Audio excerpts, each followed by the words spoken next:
Muy buenas, soy Santiago González Varas. Vamos a hacer un vídeo principalmente de este libro de Ramón Peralta, Las Cortes Españolas de 1810, pero también del arraigo de la democracia española, que es mi libro publicado en la editorial Dickinson. El de Ramón Peralta está en la editorial Aranzadi, por la coincidencia de tesis.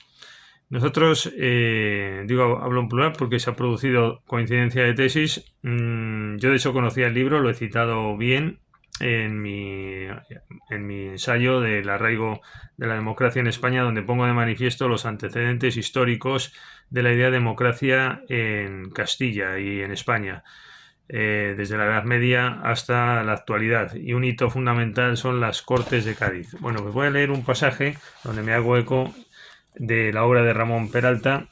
Y quizá lo más interesante, desde luego, desde el punto de vista de los antecedentes democráticos, está en la Edad Media, en las Cortes de León, también en el siglo XII, las Cortes de Carrión de los Condes, un año más tarde que las de León, o un año antes, me parece, no, un año antes creo, pero con carácter menos universal o popular que las de León. Y bueno, y tenemos aquí distintos antecedentes, sobre todo la ley perpetua de la Junta de Ávila de 1520, pero nos detenemos por hacer esta liaison entre los dos libros en el aspecto electoral y la Constitución de Cádiz o las Cortes de Cádiz.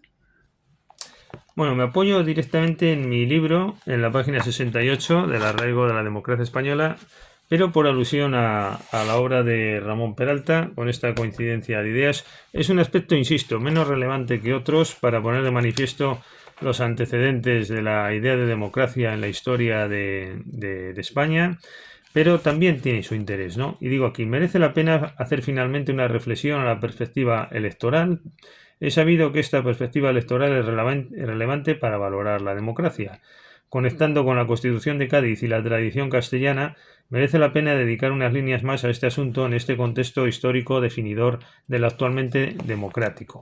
Se ha razonado, y aquí es donde viene el libro de Ramón Peralta, que desde el punto de vista de las elecciones generales debemos destacar que España es, junto con Estados Unidos, el primer país que convocó elecciones generales, constituyentes y legislativas con el criterio demográfico del sufragio universal masculino.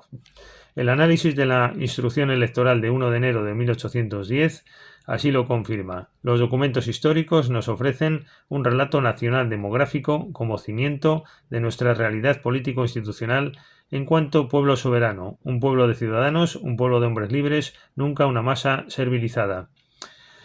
El ethos de un pueblo se expresa en esta historia. Las Cortes de Cádiz vienen a suponer una recuperación de ese modelo genuinamente propio basado en el pueblo, la monarquía limitada, las Cortes representativas, las municipalidades libres, que inaugura su constitución política en tiempos tan tempranos como los siglos XI y XII. Esta sería la idea más bonita. La idea más bonita es la conexión de las Cortes de Cádiz y su modernidad en el aspecto electoral, la conexión, decía, con el pensamiento público medieval castellano, incluso de los siglos XI y XII. Lo pone de manifiesto este libro también que estamos diciendo, y hay otra obra de Peralta que también insiste en este mismo aspecto. Bueno, decíamos que enraiza o conecta con los siglos XI y XII la Constitución de Cádiz. De todos es conocido el pensamiento de Argüelles, por ejemplo, tradicionalista, hasta el punto de que en España hubo una tendencia en esas Cortes de Cádiz de tipo lo que hoy se conoce como inglesa, de constitución no escrita. Todo este aspecto tradicionalista estaba también representado en las Cortes de Cádiz, donde se quiso inspirar la constitución en la tradición castellana. Ahora se recupera actualizadamente tras el largo y conflictivo paréntesis del absolutismo monárquico, manifestado en sus diversas formas, introducido, desarrollado en España por las dinastías foráneas de Austria y Borbón, que alteraba de este modo su constitución histórica y su identidad política. Bueno, esto lo dice Ramón Peralta, precisamente.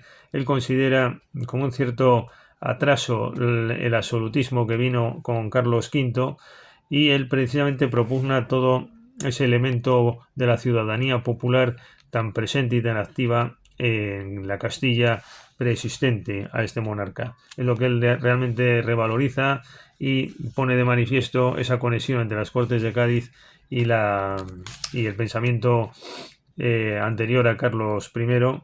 La palabra ciudadano expresa un concepto jurídico-político ya vigente en la Baja Edad Media hispana, empleándose literalmente tal palabra latina, cives, en muchos documentos de la época. El ciudadano castellano es todo vecino con casa puesta, padre de familia y persona testable, elector y elegible, en edad de portar armas y de desempeñar cargos públicos en las instituciones municipales. Como miembro activo de la comunidad local, ejerce sus derechos a su representación política autónoma, derechos que no dependen del cargo regio. El concepto de ciudadano en el ámbito hispánico no procede del sobrevenido citoyen de la Revolución Francesa, pero existe al mismo desde muchos siglos atrás con sus características propias. El principio local de la vecindad ciudadana identifica a los vecinos cristianos como miembros activos de la comunidad local, unas comunidades en las que en el caso de Castilla se desconoce la servidumbre feudal. Nos parece muy interesante todo este pensamiento, cómo la idea de ciudadano es hispánica, cómo hay toda una tradición con la que conectan las Cortes Españolas de 1810, esto lo resalto ya aquí seguidamente. En Castilla se habían elegido a los diputados de Cortes por el Concejo Municipal en pleno hasta mediados del siglo XV, desde finales del siglo XVIII, siendo en 1520 la última vez que se hizo democráticamente por todos los vecinos del municipio, antes de que Carlos de Habsburgo redujera a la multicentenaria institución parlamentaria castellana. Por tanto, es comparable la Inglaterra de 1668, cuando consigue arrancar al monarca el poder legislativo, y el intento fallido protagonizado por las Cortes y la Junta General de las Comunidades de Castilla de 1520-1521. Desde el punto de vista democrático, en este contexto, la historia de Francia exporta más bien una idea de absolutismo como mensaje que lanza al resto de Europa. De forma pionera, en 1810, en España se concede el sufragio universal masculino, tanto para elegir como para ser elegido. Según la norma electoral de 1 de enero de 1810, tenían derecho electoral activo y pasivo los varones mayores de 25 años residentes en la parroquia, lo que suponía prácticamente la concesión del sufragio universal masculino. Son expresivos los artículos 2 y sobre todo 35 de la Constitución Española de 1812. Después paso aquí a hablar de los ilustrados como referente, ya en mi libro, La Escuela de Salamanca, la Ley Perpetua de la Junta de Ávila de 1520, las Cortes de León, como decía antes, las de Carrión de los Condes son unos meses después, matizo ahora lo que decía antes. Bueno, pues principalmente el libro de Ramón Peralta, pero he aprovechado que lo tenía reseñado en mi propia obra de la editorial Dickinson, El arraigo de la democracia española, que es del año 2022. La de Ramón Peralta es anterior, es de 2013.